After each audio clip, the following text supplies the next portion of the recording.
For the individual who's overcome motor control limitations and who is ready to start progressing their strength towards the first pull-up, I'm going to lay out a really nice progression that you can follow that you can take your client through.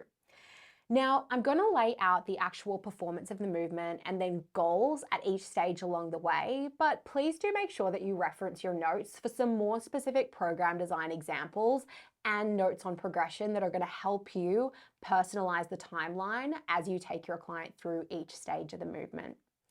So number one is simply going to be an active hang.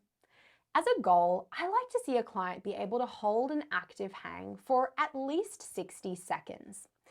Now, with isometrics like the active hang, in program design, I do tend to begin with accumulating holds. So let's say we prescribe 30 seconds for 3 sets, accumulating that 30 seconds. I'm allowing that client to break that 30 seconds into 10 seconds, 10 seconds, and 10 seconds with short rest in between.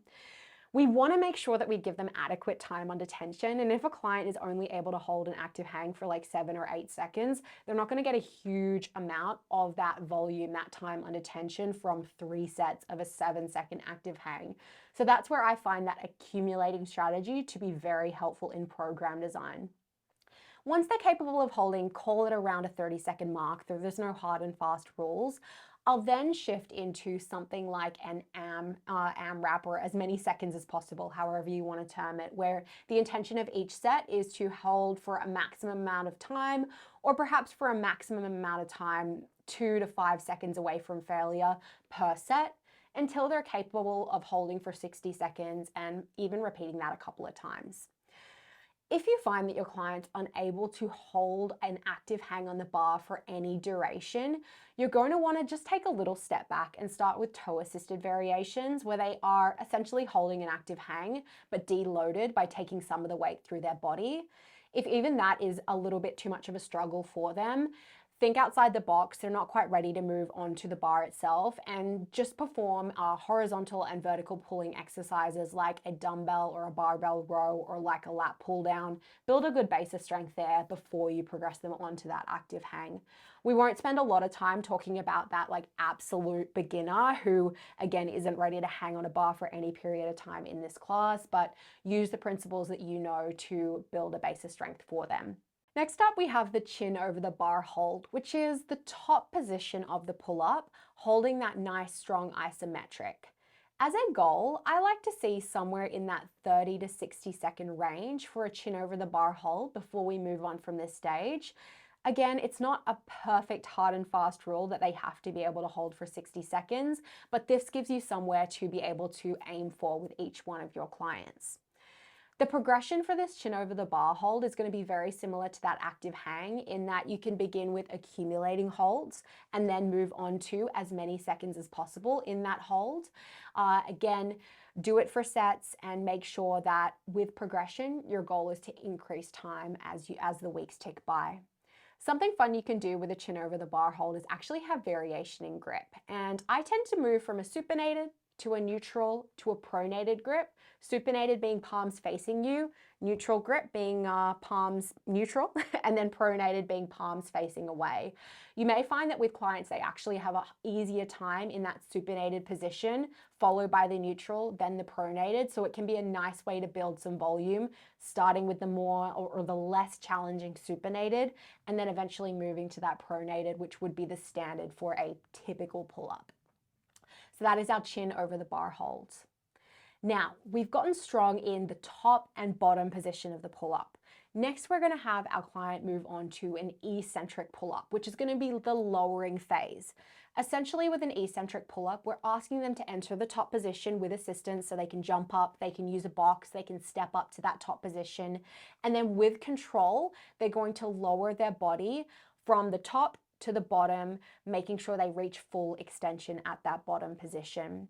we're assuming that, again, this client has good motor control, they've spent time in the active hang and they've spent time in the chin over the bar hang, that we're not worried about them, falling into bad movement patterns like the shoulders rolling forward, like not feeling and engaging the lats that they need to throughout that movement. But if you find that throughout this progression, the client is defaulting into some poorer movement patterns, just regress them a little bit, have them hold for less time, or take them back to an isometric where, again, you're asking them to hold a good position. So just keep the eye on the movement as you are progressing it.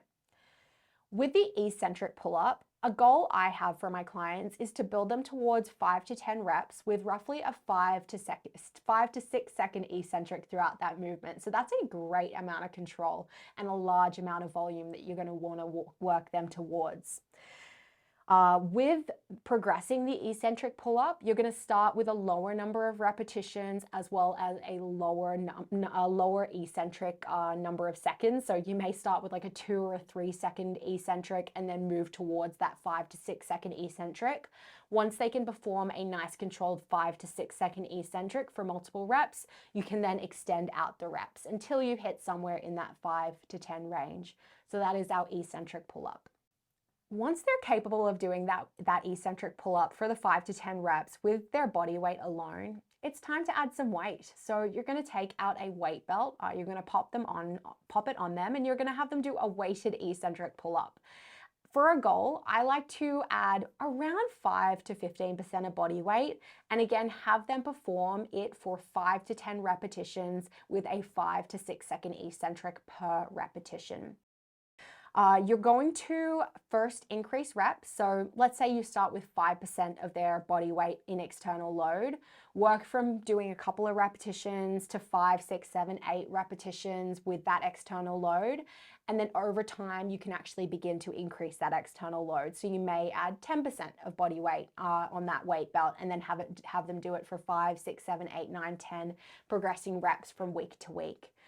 Once they're capable of doing weighted eccentrics for a good number of reps and with a good amount of external load, you're probably going to find that they actually have the strength to perform their first pull-up. So something I'd encourage you to do in this phase, as you see them demonstrating great control, is actually start to introduce some little tests. Have them hang on the bar and try a pull-up at the beginning of the session. It's a pretty easy, low-stress thing for them to be able to do. You're not going to hurt them by having them try that pull-up. So at this point, I'd encourage you, have them grip on the bar and see if they are able to do one pull-up. There's no exact formula and recipe for, I'm capable of doing this much weight and this many reps on my weighted eccentric, so I can now do a strict pull-up. It just doesn't work that way. Believe me, I've tried to play that out with my clients.